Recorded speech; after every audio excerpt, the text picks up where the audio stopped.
নূরের তো কোনো স্ট্যান্ডই নাই। এই আক্তার টাক্তার সব তো একসাথে নূরের সাথে ছিল, হাসতার টাক্তার সবাই।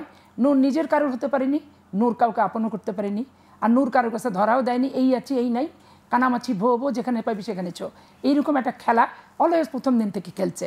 এবং রাজনৈতিকভাবে এই পিচ্ছিল খেলাগুলো, তেল গায়ে দিয়ে ধরতে গেলে পিছলা খাচ্ছে মাগুর মাছের মতো, এই রাজনৈতিক স্বভাব চরিত্রটা খুব একটা ভালো না।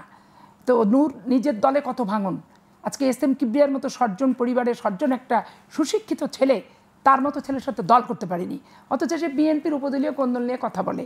সারা পৃথিবীতে সব দলের কোন্দল আছে, কোথাও শিষ্টাচার সঠিক আছে, কোথাও শিষ্টাচার বহির্ভূত হচ্ছে।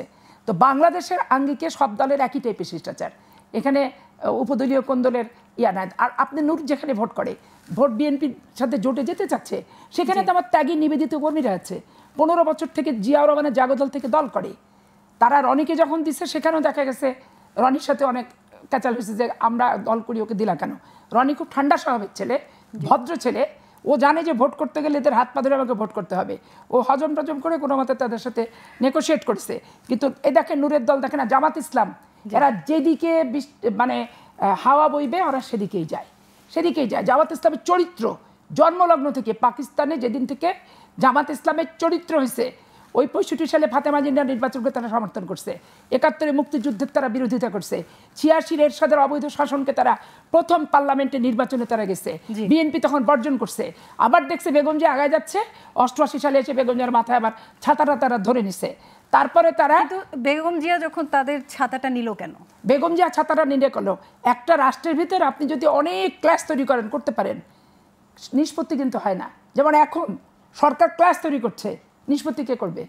তো বেগম জিয়া একটা দায়িত্বশীল ব্যক্তি, 9 বছর বাংলাদেশের 68,000 গ্রামে গঞ্জে মাঠে ময়দানে ঘুরে টিয়ার গ্যাস থেকে পুলিশের লাঠিপেটা খেয়ে 9টা বছর স্বৈর শাসনের বিরুদ্ধে আন্দোলন করে গণতন্ত্রকে পুনরুদ্ধার করে 90-এর গণঅভ্যুত্থান, 91-এর নির্বাচন হয়েছে।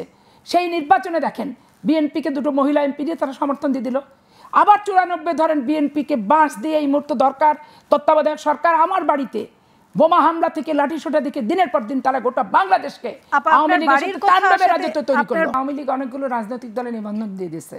নিবন্ধিত দলগুলার বিভিন্ন চ্যানেলে দেখি তাদের কোথায় অফিস আছে, কয়জন আছে, কে আছে, খুঁজে খুঁজে বাইর করতেছে। তো দেখা গেল বস্তিতে একটা ঘর পেল, স্বামী স্ত্রী সভাপতি সেক্রেটারি। ওরা যে দল গঠন করছে, নিবন্ধন তো হয়েছে কেউ জানে না, নিবন্ধনপত্র জমা দিয়েছে কেউ কিন্তু জানে না। যেগুলো আমি টেলিভিশনে দেখতেছিলাম, ইউটিউবে। তারপরে এই যে ইনারা নিবন্ধন জমা দিয়েছে, এনসিপি জমা দেওয়ার আগে এদেরকে তাদের যে ফলোয়ার্স তারা কি আছে না আছে এগুলো নিয়ে দেখার চেষ্টা করবে। আর ইসলামিক দলগুলোকে একটা মোর্চা গঠন করার চেষ্টা এই সরকারের প্রথম থেকেই ছিল।